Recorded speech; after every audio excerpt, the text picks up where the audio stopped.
Добрый вечер. Всем привет из солнечной Норвегии. Сегодня мы поговорим о семи самых важных, самых полезных значениях рыцарей придворных арканов Таро. Рыцари в картах Таро часто представляют собой действие, движение, определенного рода энергию. Они более активны, более целенаправленные, нежели пажи, о которых мы говорили в прошлом видео. Очень часто указывают на молодого, взрослого человека или человека, который активно проявляет качество своей масти, своей стихии. Часто это идеи или проекты, которые уже находятся в движении или требуют немедленных активных действий. Также это могут быть вызовы, путешествия, перемены. Коротко для тех, кто первый раз на этом канале. Меня зовут Пан Роман, я интересуюсь картами Таро уже 25 лет. Из них 14 лет практикую как консультирующий таролог, и последние 5 лет я профессионально преподаю Таро в своей школе. Добро пожаловать на канал. Этот эфир — часть большого плейлиста «7 значений Таро». Если вам эта тема интересна и вы хотите продолжения подобных видео, ставьте лайк и дайте мне знать в комментариях, какие еще темы вам интересны. А мы разбираем сегодня рыцарей. Собственно, недавно разобрали пажей, сегодня продолжаем с рыцарями и начнем традиционно с рыцаря Пентаклей. О чем говорит обычно рыцарь Пентаклей?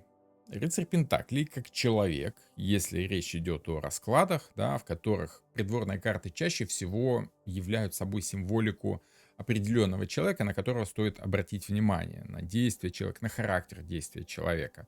Вот этот характер представляет собой в случае рыцаря Пентаклей стабильное, но неторопливое, медленное, можно сказать, действие, упорство, часто трудолюбие и, скорее всего, практичность. Где-то и прагматичность. Он надежен, методичен, ориентирован на достижение конкретных, каких-то осязаемых результатов. Он ждет результатов, а не обещаний. Если говорить о семи самых главных, самых важных значениях, то чаще всего это что-то типа усердного труда, настойчивости и упорства. Карты Таро могут нам советовать проявить себя рыцарем Пентаклей, то есть быть усердными, настойчивыми, упорными. В негативе это может выливаться в упрямство, да, если вы не можете остановиться вовремя в проявлении своего упорства. Однако на рыцаря Пентаклей можно рассчитывать как на практичного, надежного, ответственного человека, который уже хорошо знаком со своей стихией. Он не новичок, как паж, да, скорее ответственный человек, на которого можно положиться. Если говорить о пентаклях, то рыцари пентаклей скорее медленные, нежели там какие-то стремительные. Зато это явно прогрессивная карта. Это карта каких-то действий, изменения ситуации, медленного, уверенного прогресса. Очень часто паж пентаклей отвечает за выполнение обещаний, обязательств. У него слово должно сходиться с делом. В этом он очень похож на рыцаря мечей, да, но если для рыцаря мечей совпадение слова и дела является делом чести, то для рыцаря Пентаклей это скорее вопрос прагматичности. Да, то есть, ну, хорошо, если сходится слово и дело, потому что это дает нам ощутимый результат. Это может быть финансовая и материальная активность, какая-то помощь, которая может быть проявлена как вам, так и в отношении кого-то другого с вашей стороны. Рыцарь действует, поэтому если речь идет о финансах, то он переносит их из одного состояния в другое. Очень часто это бывает связано с понятием помощи, либо просто материальной активности. У меня там маленькая помарочка, да, финансовая и материальная активность очень часто это значение с рыцарем Пентаклей связано. В чем плюсы и одновременно минусы рыцаря Пентаклей? Он внимателен к деталям, скрупулезен, он традиционен, он любит повторять то, что считает правильным. Он неспешен, потому как повторяемость не требует спешки, она требует скорее внимательного отношения к тем самым деталям, занудности, скрупулезности, переходящей в уныние. Консерватизм, который часто заставляет человека активно топтаться на месте, да, делать одно и то же, активно делать одно и то же, да. Рыцари все карты активные. Рыцарь Пентаклей самый спокойный, самый медленный и самый занудный из всех деятельных рыцарей. Если вам нравятся такие люди, их можно прагматично использовать как в своих целях, так и помогать им в достижении их личных целей. Они чаще будут вам благодарны за то, что вы помогли им достичь какой-то значимой задачи, да, реализовать какую-то значимую задачу. С другой стороны, они не любители новшеств, они скорее консерваторы, часто чрезмерные традиционалисты. Зачем придумать что-то новое, если есть как бы хорошо работающее старое, да? Зачем покупать новое, если можно починить недавно купленное и сломавшееся, да? По минусу может быть прижимист. Есть вопросик в чатике, да. И действительно, они, ну, как, прижимистость — это негативная сторона прагматичности, да. Они аккуратны, они не расточительны, но в минусе это может выражаться действительно в прижимистости, в жадности. В чатике еще пишут, что рыцарь Пентакли очень медленный на подъем. Но да, он активен, он медленным может казаться по сравнению с другими рыцарями, с людьми других характеров, но тем не менее, если он видит пользу в действиях, он будет действовать не задумываясь. Если в характеристике человека можно сказать, что он прижимистый? Да, вот этот вопрос мы уже разобрали. В чатике еще пишут, что можно сказать, что рыцарь Пентакли — это человек слишком консервативный и даже, может быть, лентяй. Нет, я бы не сказал, что лентяй. Лентяи скорее мечтательные кубки, нежели прагматичные Пентакли.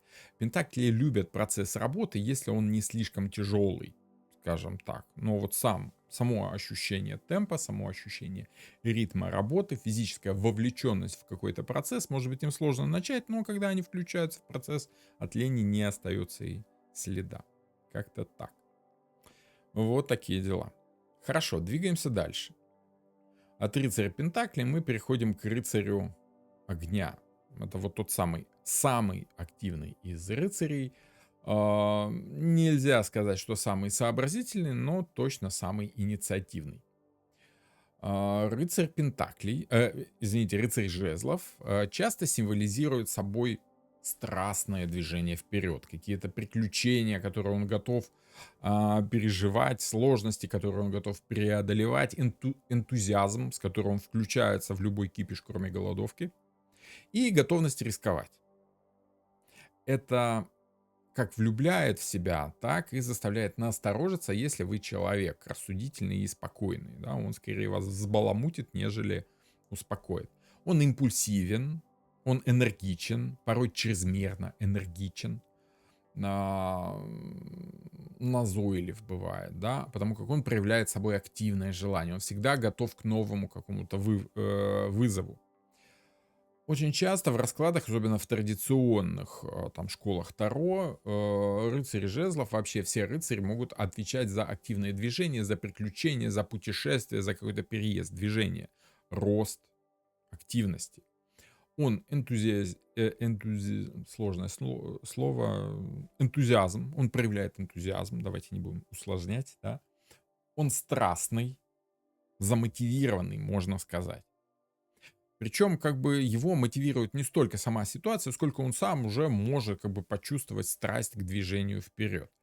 Он очень часто символизирует собой человека, который стоит за быстрым развитием событий. Он такой стартер, как бы, да, еще больше, чем паж жезлов. Если у пажа жезлов есть только желание, то у рыцаря жезлов есть уже и возможности по реализации своего активного желания. Это стремительный прогресс и развитие своего желания. Аппетит приходит во время еды, можно сказать про пажа жезлов. Про рыцаря жезлов можно сказать, что он готов продолжать с нарастающим аппетитом. Это стремление к свободе, потому как свобода позволяет реализовывать свои желания. Это независимость. И в этом случае, если вы хотите человека, который будет к вам привязан, с рыцарем жезлов такого может и не произойти, потому как больше всего он любит вот ту самую свободу, ту самую независимость, которая позволяет ему реализовывать его собственные хотелки. Очень часто рыцарь жезлов отвечает за общественно важные новости, за какие-то тренды. Он не столько стартер этих трендов, да, сколько активный последователь этих самых трендов. Да, они развивают какие-то новые идеи, привязываясь к тем трендам, которые задают самые важные, самые жирные рыбы в этом озере, да, это короли и королевы.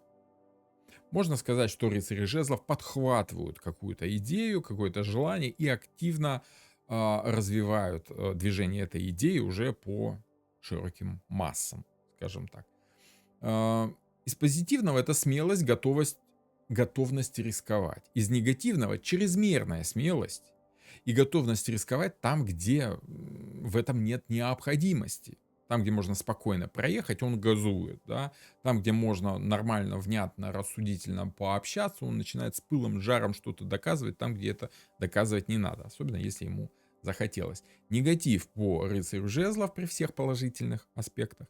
Негатив — это импульсивность и определенного рода даже безрассудство в проявлении своих желаний. Вот такой рыцарь жезлов, активный, с шилом в одном самом месте. Герой-любовник, пишет Ольга в чатике. Ну, что-то такое, скорее Казанова. Да, тот, кто хочет всего и вся, там везде, наш пострел везде поспел. Да.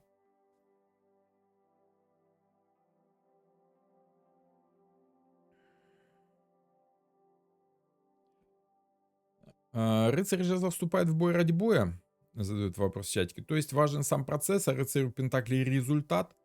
Ну, скажем так, в каждом человеке живут одновременно 4 рыцаря, да? Как и 4 пажа, и королевы, и короля, и вообще человек — это вместилище всех 78 арканов. Однако в какой-то момент один из арканов наиболее ярко проявляет себя, заставляя человека действовать как бы определенным образом. Вот когда мы действуем импульсивно, вот так вот, да, а, задумываясь о своих желаниях и проявляя их ярко, вот пажи жезлов, они не успевают задуматься, а рыцари вполне осознанно достигают реализации своих желаний, стараются достичь. Им нравится движение, им нравится реализация желания. Не важна победа, важно участие, скажем так.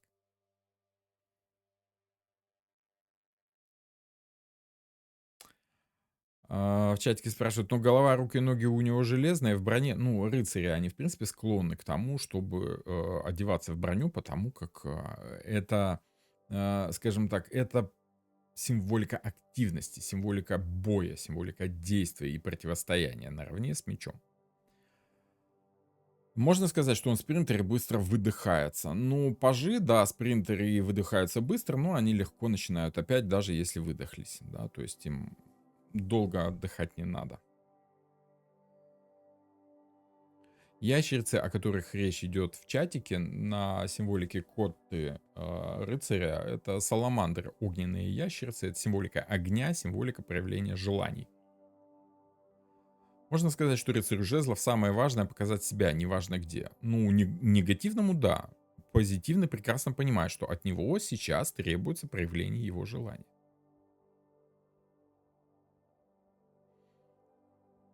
Так, хорошо, двигаемся дальше.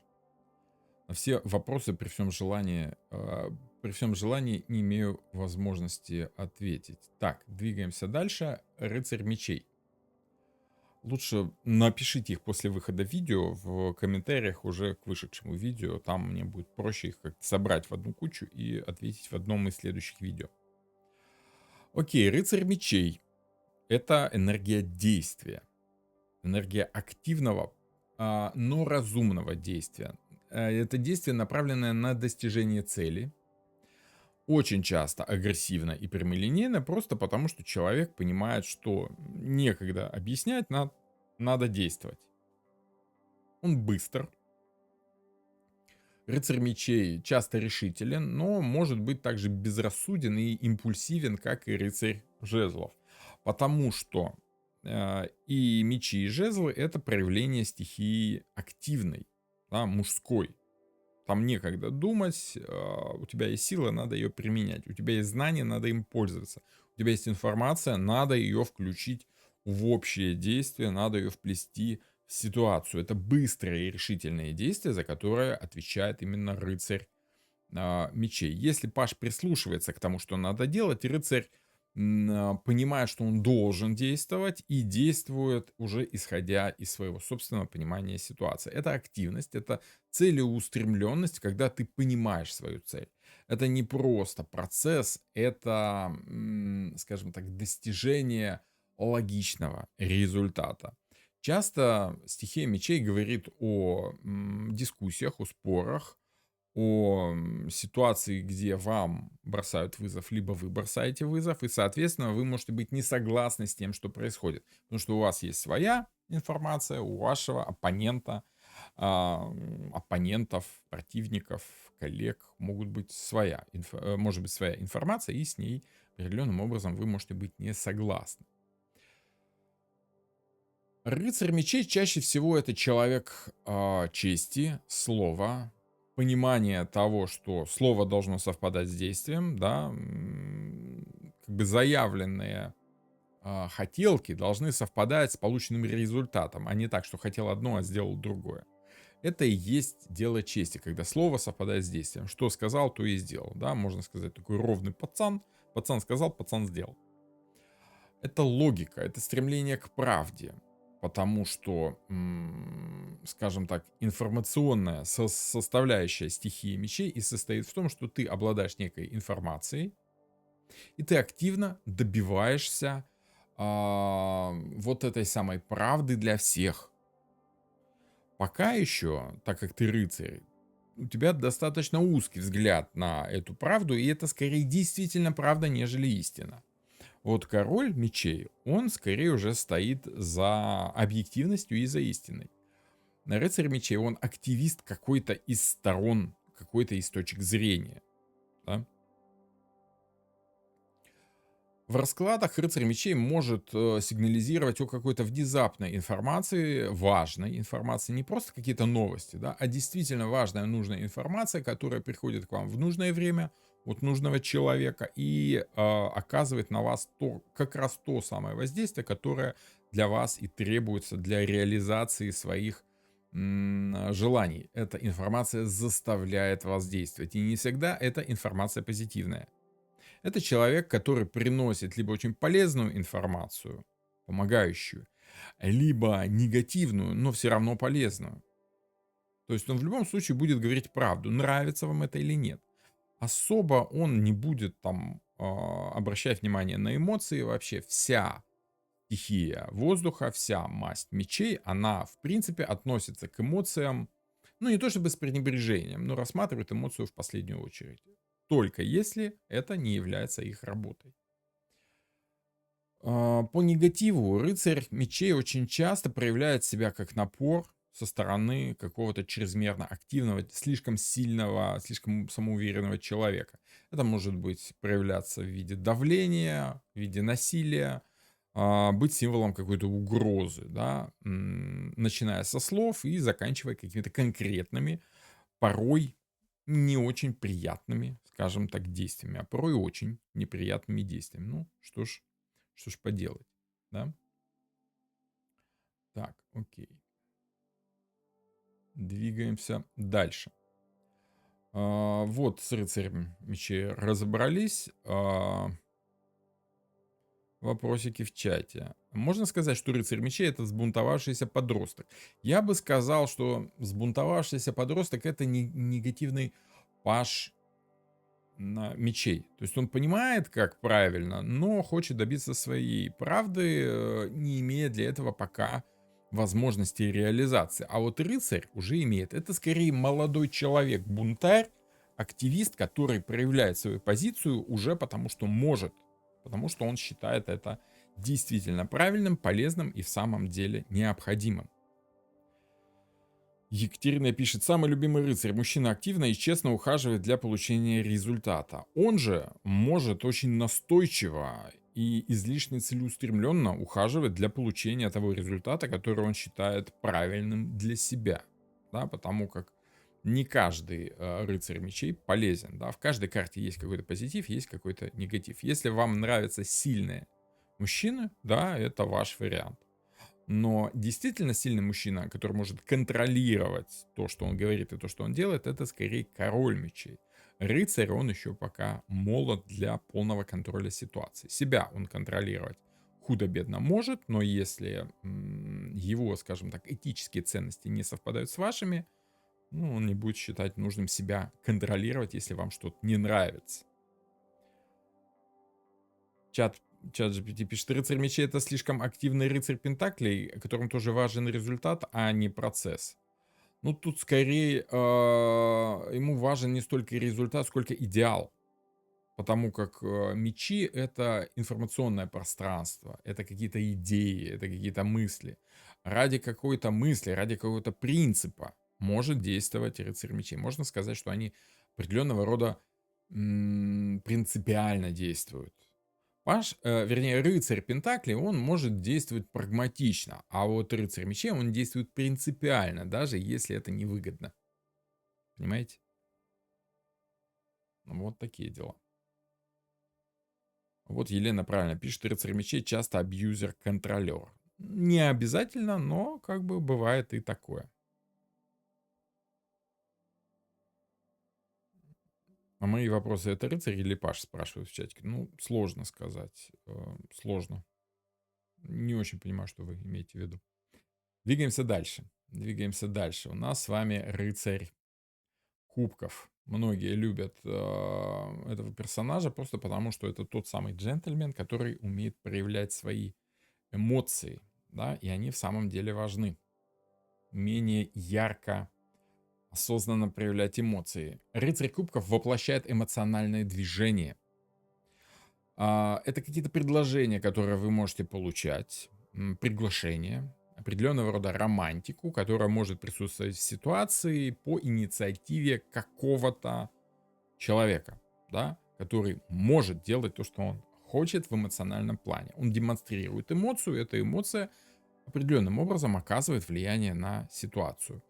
Рыцарь кубков, он интуитивен, он обаятелен, часто приносит гармонию в жизнь своего партнера, но может быть, к сожалению, не постоянным, подверженным вот этим самым эмоциональным качелям и порой может быть мечтательным. Ну, тут с этим ничего поделать нельзя. Да, это какое-то эмоциональное предложение, это какое-то приглашение к какому-то действию, и вы чувствуете, что, возможно, он угадывает с тем, когда и как нужно сделать это предложение. Вам хочется принять это предложение, потому что вы чувствуете определенного рода примирение, согласие, разрешение каких-то внутренних конфликтов. Это человек, который умеет успокаивать, умеет находить положительную сторону в процессе общения. Это романтика, это ухаживание, это новое знакомство с каким-то человеком, который проявляет себя вот так действительно эмоционально. Женщинам очень нравятся рыцари кубков просто потому, что они стараются действовать деликатно, аккуратно. Очень часто, если речь идет о какой-то работе, то это творческое вдохновение, артистичность, умение найти красивое, казалось бы, в том, что не может содержать это самое красивое. Рыцарь делает это красивое активным. Да, то есть он двигает эти эмоции даже сквозь самое сухое дело. Он следует своим чувствам, своей интуиции, нежели разуму. Да, он интересен, он приятен, но не обязательно он может быть умен либо честен, к сожалению. Да, очень часто это те самые романтики, те самые музыканты, с которыми очень интересно общаться, но нельзя положиться на их слово, потому что эмоции это штука такая загадочная и непредсказуемая. Сегодня захотел одно, завтра другое, и получается определенным образом как бы ну, ты же понимаешь, ситуация поменялась, да, мечты, мечты. Это эмоциональный человек, без сомнения эмоциональный человек, но очень часто это чрезмерно эмоциональный человек, который очень часто ведет себя истерично, либо обидчиво, ну, либо под влиянием какой-то другой эмоции, да, слишком романтично, не смотрит на жизненные реалии, не рассматривает информацию, которая поступает, идет следом за своими эмоциями, либо пытается осуществить эмоциональное воздействие на своего партнера. Это заметно потому, как рыцарь кубков имеет власть над своими эмоциями, но не часто имеет власть над эмоциями своего партнера, хотя пытается оказать активное воздействие как раз вот проявлением своих этих самых эмоций.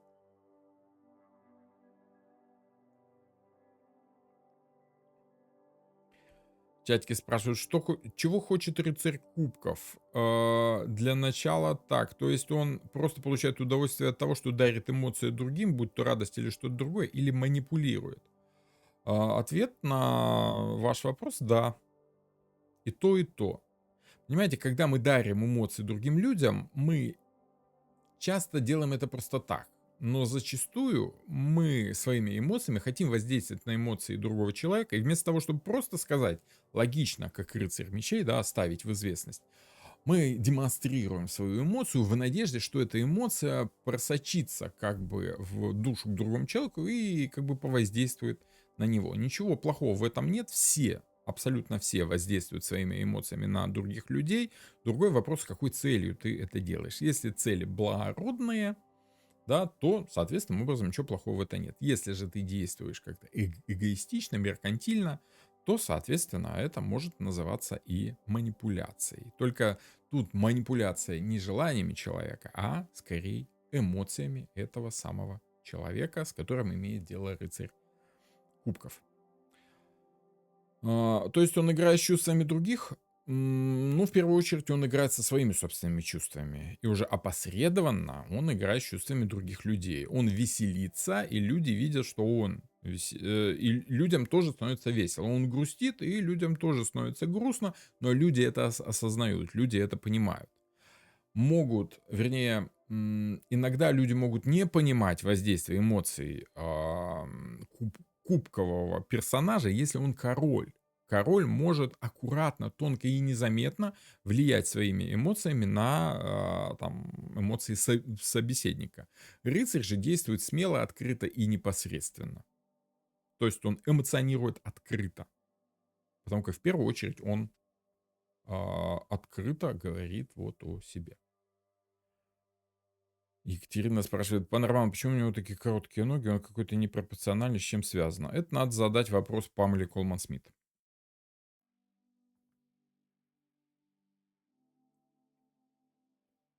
Я думаю, что определенного рода дисбаланс пропорций может быть вызван тем, что он в доспехах, скажем так. Если вы видели хоть раз человека в доспехах, да, он может выглядеть карикатурно гипертрофированным где-то, да, в определенных местах, либо выглядеть слишком коротким.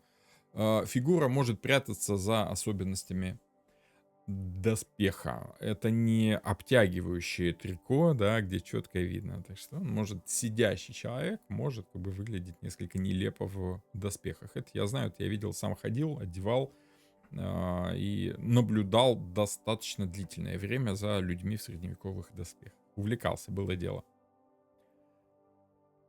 Ирина спрашивает, рыцарь кубков как кармический партнер, который пробуждает женщин? Ну, это слишком кармический подход. Я бы сказал, это эмоциональный партнер. Женщины, да, за счет того, что женщины более эмоциональные, нежели мужчины, то да, на них, возможно, этот партнер будет оказывать какое-то влияние.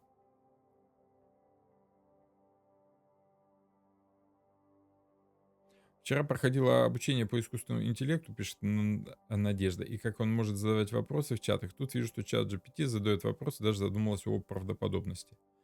Не думаю. Я думаю, что это какой-то живой персонаж взял себе ник популярный, просто потому что ник обычно привязан к каналу на YouTube. Вот. Так, ну что, вот такие истории у нас с вами в «Рыцарях всех мастей». Если вам интересны более глубокое погружение в придворные арканы, я приглашаю вас на свой курс, который называется «Грамматика Таро». Там мы разбираем подробно все карты Таро, и старшая, и младшая, и придворная, и делаем это через призму практически 70 реальных рабочих раскладов, которые мы разбираем в течение всего курса. Ссылочка есть в описании к этому видео. Переходите, если вам интересно.